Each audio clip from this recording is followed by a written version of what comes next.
Hey, are you someone who thinks we're gonna see a massive crash like we saw back in 2010? But today's video, I'm gonna break down why last time and this time are completely different.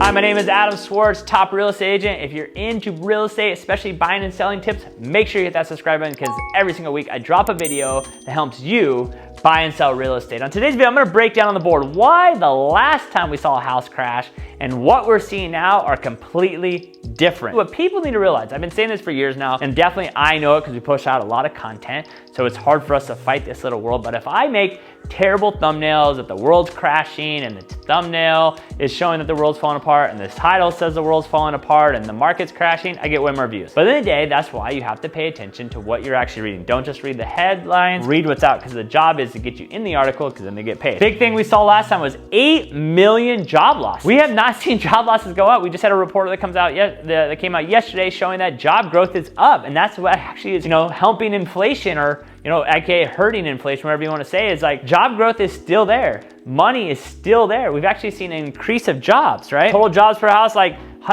jobs are fine. We're not seeing a loss in jobs. We might, if this recession keeps on happening. I'm not gonna say we're not gonna possibly see layoffs. We definitely saw layoffs up in the Bay Area, the tech-based world. The market was so inflated over there and there's so much growth that we're gonna see a sooner or later downturn anyways. But somewhere like us, like in Riverside, we actually haven't seen a lot of big job loss because we are more blue collar needed people, and so we haven't seen that effect yet. Subprime loans, like subprime loans, that was a massive reason why the market crashed. You don't realize is like back then I could walk into a bank and say, hey, I make 500 grand, and they go, cool, here's a loan. No proof of funds, no W-2, no nothing. That's completely different now. You know how hard it is to get a loan now? You have to have over a 600 credit score. You gotta be able to show money in the bank. If you're getting a gift letter, you have to show where it's coming from. You gotta show 2 years of W-2s. It's not easy to get a loan anymore. New construction, we work in construction, especially somewhere like Riverside. I think we're like the only project going live right now. Everything else is not. So it's like, we're not seeing a massive buildup like we saw before, because honestly, during COVID, we couldn't even really build because we were doing Rialto at that time.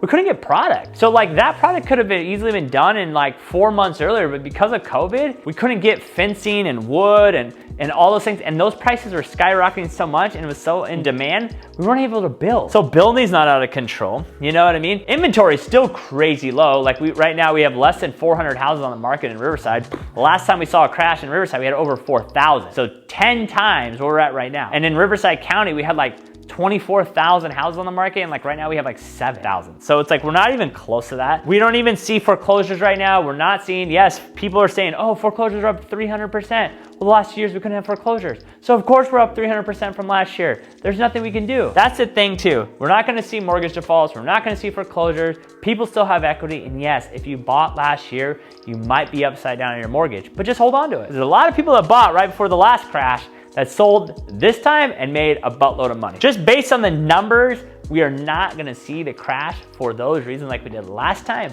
But have we seen a slowdown? Yes.